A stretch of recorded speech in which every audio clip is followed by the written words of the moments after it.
Welcome, guys, to another class. This week we will be looking at Hindu sacred writings.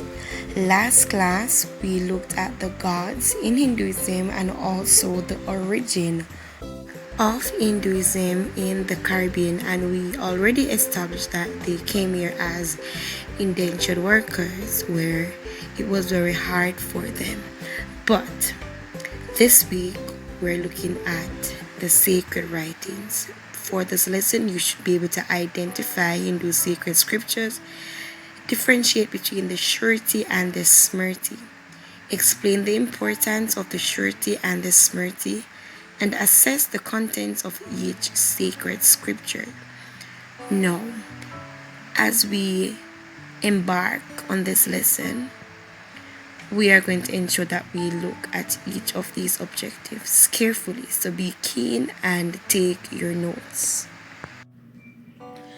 Alright, so the Hindu sacred texts are divided into two categories, SHRUTI and SMRITI. And you will realize that I have highlighted H and R in SHRUTI and MR in SMRITI.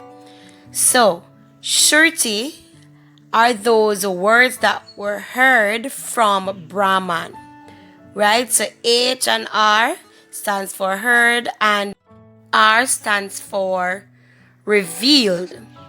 For SMRITI, M stands for memorized, R stands for remembered, and these are words that have been written down by enlightened Hindus. So these words are not coming from Brahman directly, but from those Hindus who have reached a certain level of spirituality with Brahman. Hindu scriptures are said to have been dated between 1500 BCE and 1200 BCE and are the oldest in the entire world. SHRUTI. Remember that we already stated that the H and R stands for heard or revealed, and they're described as the scripture that are in the four Vedas and Upanishads. So the sections of the Vedas now. There are four sections of the Vedas: the Samhitas, Brahmanas, Aryakas, and the Upanishads. Alright? So those are the four sections. Now we have the four Vedas. Yeah, the Rig Vedas, which is the biggest and the most popular of all the Vedas. Yajur Veda, normally used in sacrificial ceremonies. Sama Veda, mostly used for chanting. Then you have the Atharva Veda, which are mostly used to bring good luck during difficult times. So for example, during this pandemic, they would cling to this Veda. So now we look at the SMRITI, memorized or remembered writings from those who have reached ultimate spirituality with Brahman. We have already established that. So the SMRITI are a collection of Hindu laws, beliefs, thoughts, and practices often communicated through stories. So unlike the SHRUTI scriptures, the SMRITI writings are constantly changed and adapted to relate to modern life. So for example, the SHRUTI will not be changed because those are words coming from Brahman. So the SMRITI contains the Dharma Sastra, which are writings in the SMRITI that record laws and rules and outline how Hindus are expected to behave. Alright guys, so this is a beautiful poem here. So this poem, guys, is known as the Ramayana. And this is a sacred poem set in the second age when the forces of Adharma were attacking the world, but Dharma was prevailing. So Adharma is that which is evil, Dharma is that which is good. And this is a time when Lord Rama came to earth and got married to Princess Sita, who was then abducted by Ravana, who took her to Sri Lanka. But with the help of Hanuman, the monkey god, Lord Rama was able to build a bridge from India to Sri Lanka and rescued her. Alright, so this is a poem of love overcoming evil. Then we have the Mahabharata. Let's say that word again. Mahabharata. And this is the longest and oldest poem in history.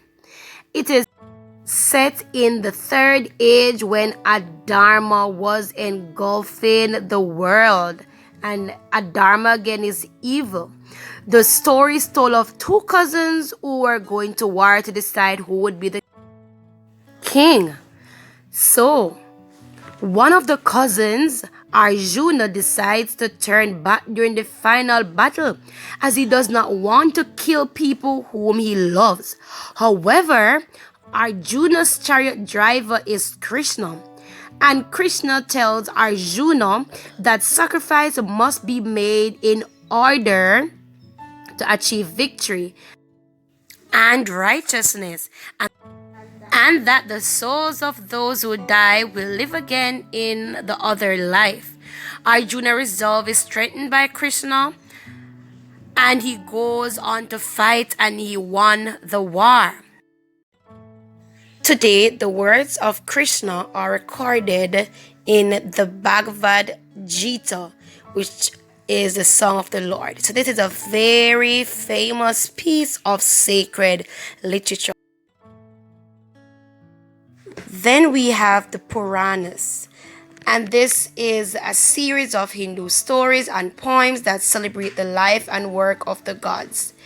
There are 18 poems, 6 for each of the god in the Trimurti, and the gods in the Trimurti are Vishnu, Shiva, and Brahma. So this is all what the Puranas is all about. And here we have an illustration from the Mahabharata, which shows Arjuna being comforted and strengthened by Krishna's words. Alright, so if you look carefully at the picture there on the chariot, and Krishna is consoling Arjuna to go and win the war. Now, let's revise. So today we have learned about the SHRUTI and the SMRITI. The SHRUTI is that which was heard and revealed from Brahman, and SMRITI are those words or writing that were composed by the enlightened Hindu men. So these words were remembered and they were also memorized. Alright, then we have looked at some poems in Hinduism. The Mahabharata, which is the longest. Then we looked at the Ramayana, which is a love story of good overcoming evil. We have looked at Puranas, and remember that Puranas are a compilation of stories and poems concerning the gods of the Trimurti. 6 for each of the god in its totality. That would be 18. Thank you, boys and girls, for coming to class today. Hope you had fun. Hope you learned a lot. Any questions that you may have, feel free to leave me a comment in the comment box below. Remember to like and subscribe. Send this link to somebody you know who is also in grade 10. Let them also have the right to education during this pandemic. Many of them are not able to join their teachers, so this will be made available for them. Thank you.